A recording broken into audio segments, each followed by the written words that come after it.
test is in 4 parts. Part 1, Part 2, Part 3, and Part 4. Now look at Part 1. Part 1. You will hear a telephone conversation between a language student and an advisor. First, you have some time to look at questions 1 to 6.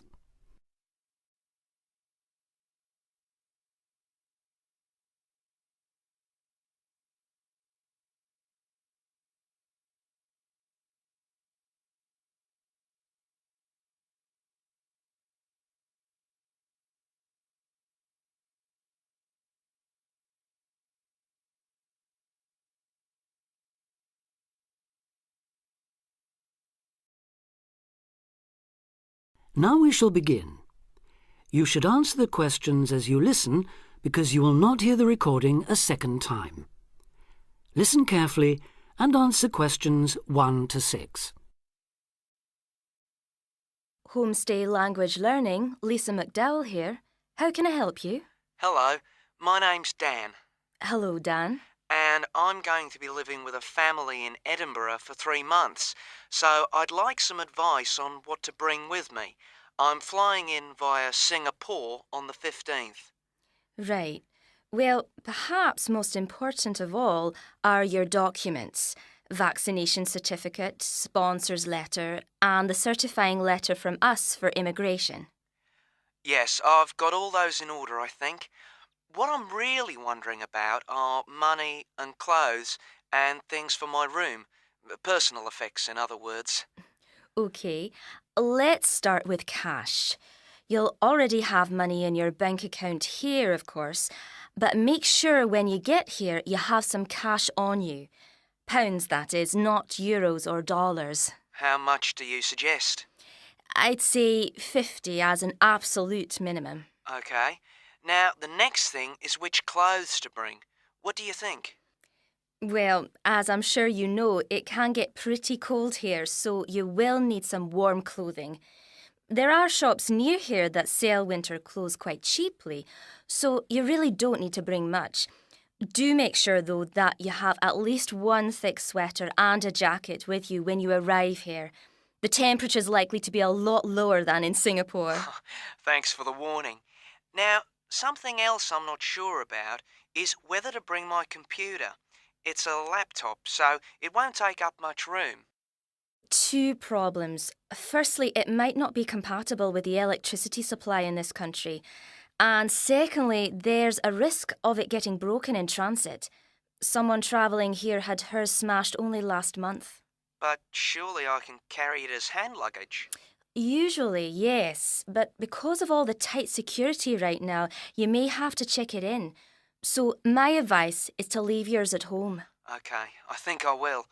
Is there anything else you'd advise against bringing? Well, you won't need household or cooking things. They'll all be provided.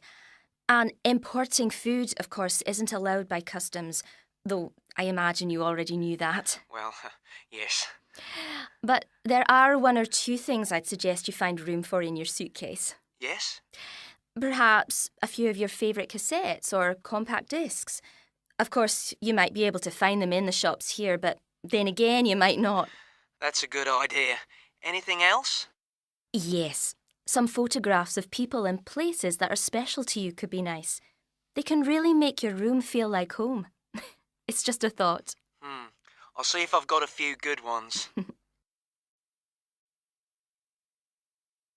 Before you hear the rest of the conversation, you have some time to look at questions 7 to 10.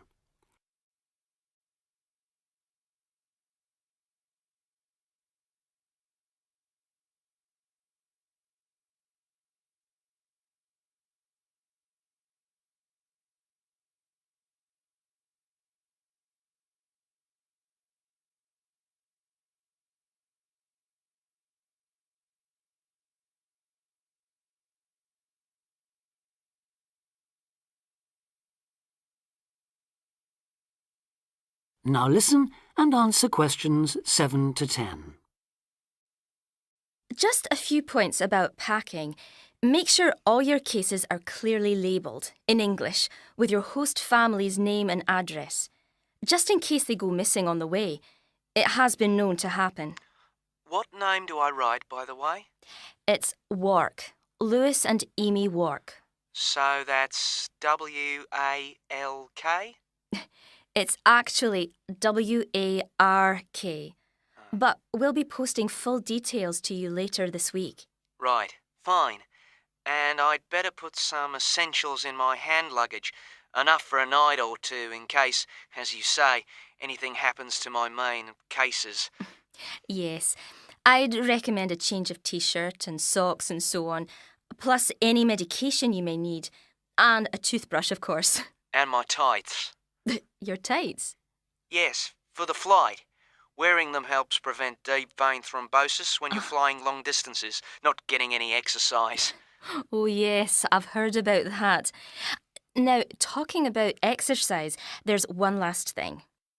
When you've packed your baggage, check you can carry it, all of it, at least 500 metres without any help.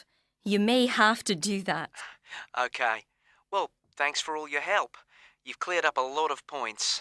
Oh, you're welcome. Have a safe journey, and we'll look forward to seeing you next month. Bye. Bye.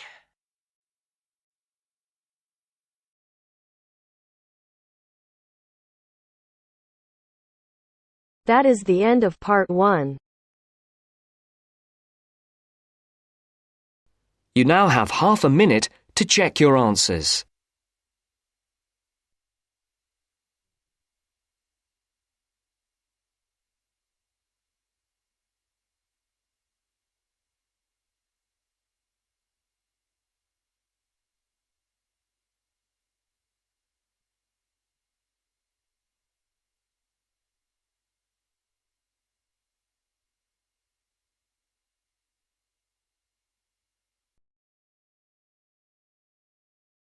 Now turns to part 2.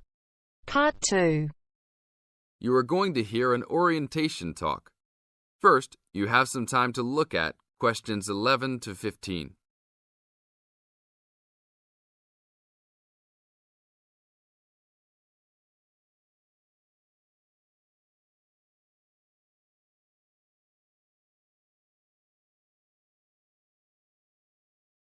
Now listen to the tape and answer questions 11 to 15.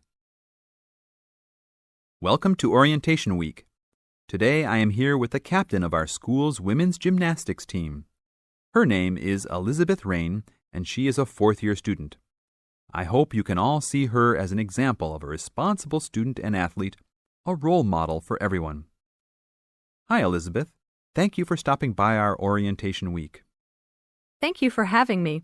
Welcome to our university, everyone. If there are any of you thinking about joining our school's athletic program, I would strongly encourage you to do it. Being a part of the gymnastics team has been one of my best experiences during my time at this school.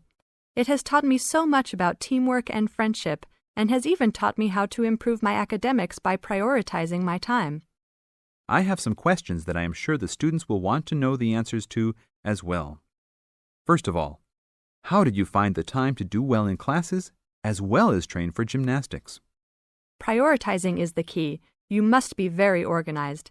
Every day I wake up and I know what I must do for the day. I plan things in order of importance. For example, if today I have a competition for gymnastics in the afternoon, then I know I have to finish my homework and studying in the morning. In other words, keeping an organized schedule of your priorities is very important. Can you explain to the students a little bit about your study habits? Well, I usually try to take classes that I'm interested in. This way, I have no excuse not to study because I chose the classes out of my own preference. I separate my study time by class. For example, if I have 5 classes for this semester, I will study for 1 class a day from Monday through Friday, and then review for all of them on the weekend. I won't try and study for all 5 of my classes at one time. It is too hard to do that, to remember everything and not feel like you are going crazy. It is very important to focus the time that you set aside for studying. I do not study with the television on. I try to keep away from all distractions, because I find that I learn better that way. But of course, how each individual will study depends on each person. Now look at questions 16 to 20.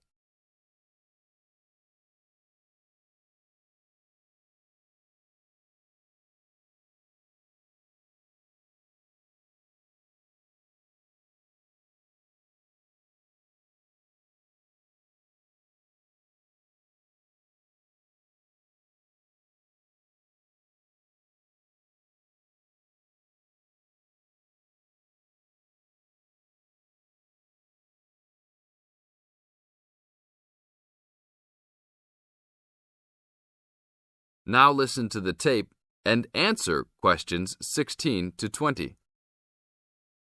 That sounds like good advice. Let's talk a little bit about your gymnastics career. How long have you been doing this sport for, and what has been the best moment of your college participation? Well, I've been participating in gymnastics since I was a kid. My parents got me involved in the sport. The best moment. I would have to say that there is not one single instance that stands out in my mind as the best moment, but more of a whole experience. My first year in university was definitely one of the best years of my life. I met my best friends that year and really learned to grow up and be independent. Our team went to the national championships that year, and it was an incredible experience, so I would count the whole year as my best experience in college. How about the worst moment? It is true everyone goes through bad experiences. My worst experience would have to be the fall of last year when I broke my wrist. I was unable to participate in sports for the remainder of the year and had to learn how to write with my left hand. I guess when I look back at it, though, even though I wouldn't wish this to happen to anyone, this experience definitely made me stronger as a person. It taught me to look at life with a new perspective and to really value the friends and family that are important and close to me. Thanks for your time, Elizabeth. Do you have anything else you want to tell the new students? Just have a good time. Don't stress out too much, but be responsible for your actions. Work hard and play hard. That's my motto for life. That is the end of part 2.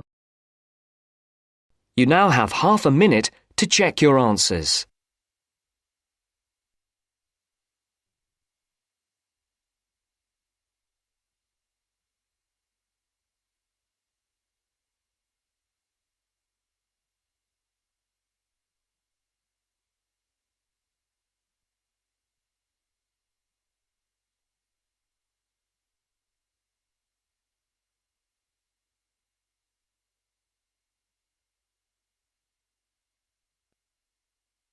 Now turns to part 3.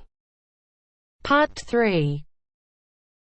Richard Murray, a zoologist and popular TV personality, has been giving a talk on endangered species of wildlife to members of the Young Conservationists Association in a small town in the south of England.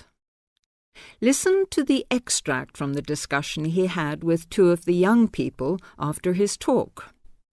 First, you have some time to look at questions 21 to 25.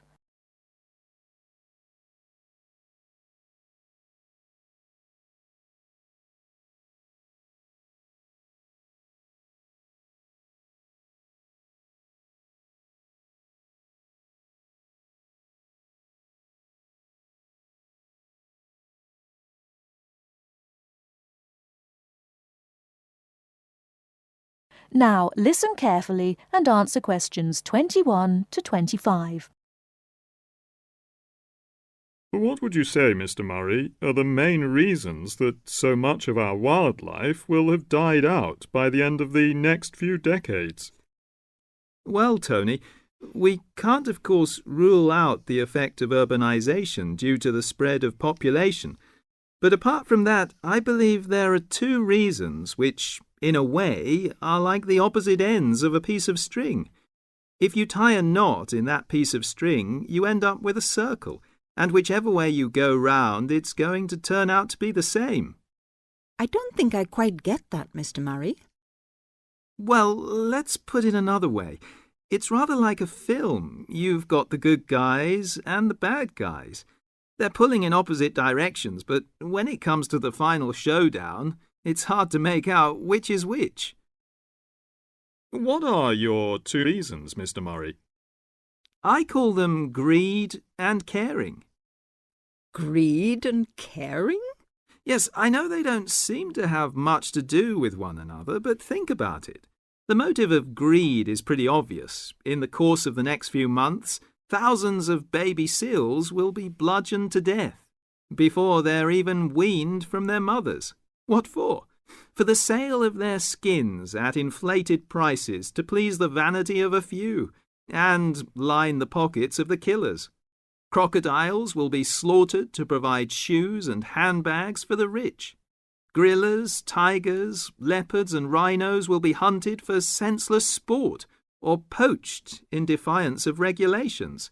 Their skins, their horns, and their magnificent heads will be used as trophies to decorate someone's living room floor or walls. That's terrible. Yes, but it's not all. The whale, probably the most impressive and certainly one of the most intelligent sea mammals in creation, will be cruelly hunted and harpooned to make more money for the profiteers.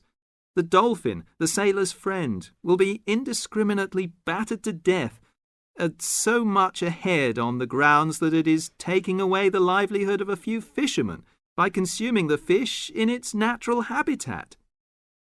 But surely, Mr. Murray, we do have to keep warm. We need whale oil and ambergris. Fishermen have to make a living. Part of what you say is true, of course, Tony, but we shall have to enforce far stricter controls if future generations are not to find themselves in a world devoid of wildlife as we know it. Well, I see what you mean about fur coats and crocodile handbags, Mr. Murray, but I don't understand what you mean by caring. That can't be bad, surely. I mean, I thought we were supposed to be living in a caring society. Well, so we do, in a way. The trouble is, there are so many well-intentioned people who start out with the best possible motives of trying to protect or immunize us from this, that, or the other in the most effective way at the quickest possible rate.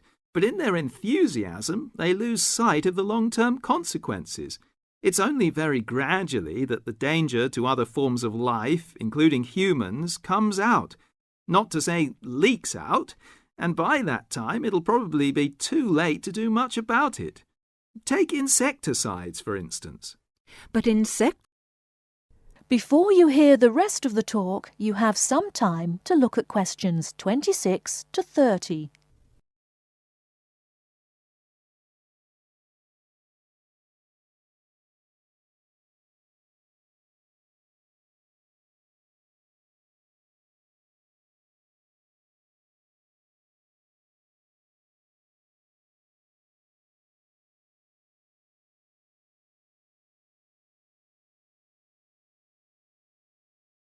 Now listen and answer questions 26 to 30.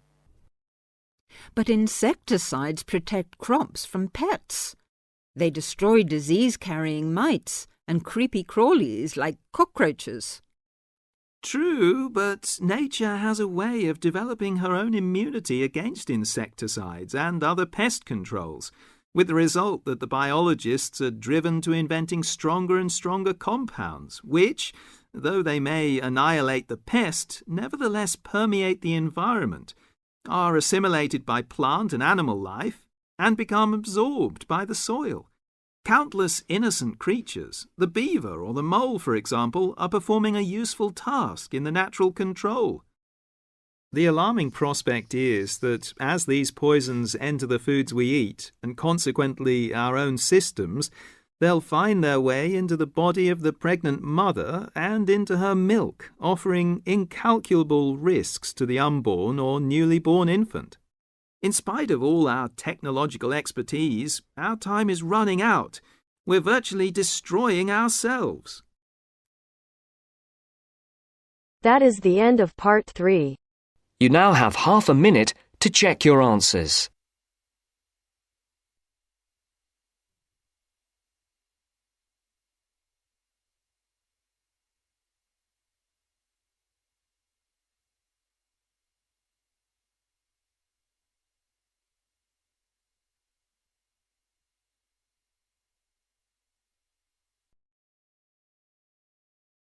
Now turns to part 4.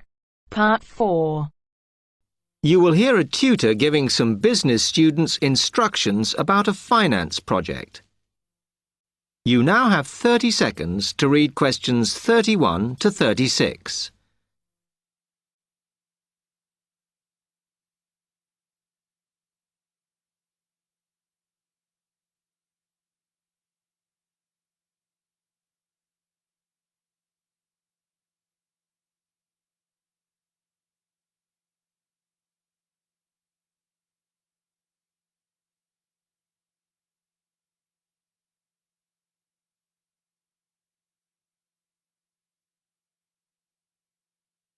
OK, can you quieten down, please? Now, today I'm going to talk to you about your assignment. We've been studying the effects of the exchange rate, so I'm going to give you a project to do on this. Right, can you make some notes while I'm talking? The first thing that I'd like you to do in order to prepare this is to select where you're interested in.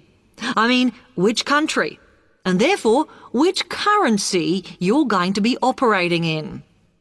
OK, now the purpose of the project is to make money, and I'm hoping some of you will make a significant amount. So, I want you to suppose that you have £100 that you will have to invest purely in the rises and falls of the exchange system. In other words, you'll be trying to predict rates. This is a project that you'll be doing together, but before you work together, you'll have to go off and research what you need to know about the economy of that country and how well it's doing or is expected to do in the near future. You could all make up a little information sheet with your notes on, clearly legible, because then I want you to get together, we can do that next week, and to go round and read about each other's countries. When you see how well or badly each country is doing, I want you to decide what your exchange rate is going to be against all the other currencies. After that is all sorted, what you're going to do is go round the other students and attempt to sell your money to the others. Remember, this will depend on the success of your country's economy and the rate you fixed for your currency. Now, you're not allowed to just swap currencies with each other, but you may wish to buy from the other countries. But you must do a proper transaction. All the way through this, you must keep your accounts properly for each transaction. I'll give you 1 week to do this, and then we will set a time for the deals to finish, a bit like the stock exchange. And at that point, I will ask you to calculate how much you have made. Is that clear? You now have 30 seconds to read questions 37 to 40.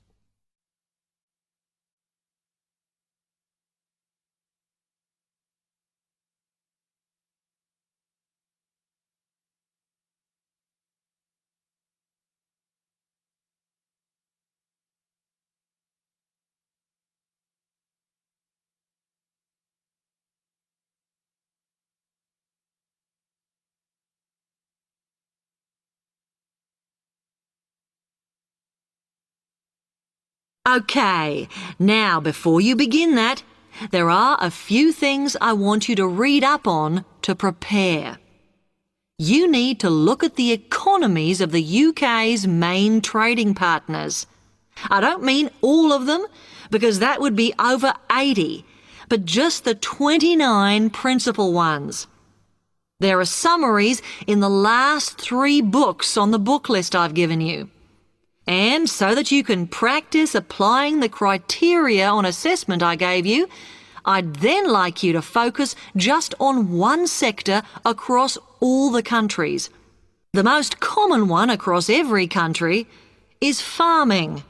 But as much agricultural produce is for domestic consumption, I'd like you to look at manufacturing. Then I would like you to do a detailed investigation of one particular aspect. I was going to give you a choice, but I think as we've just started the course, it's better if we all look at the same thing and then we can discuss it in the seminars. So the thing I'd like you all to look at is fluctuations in import prices.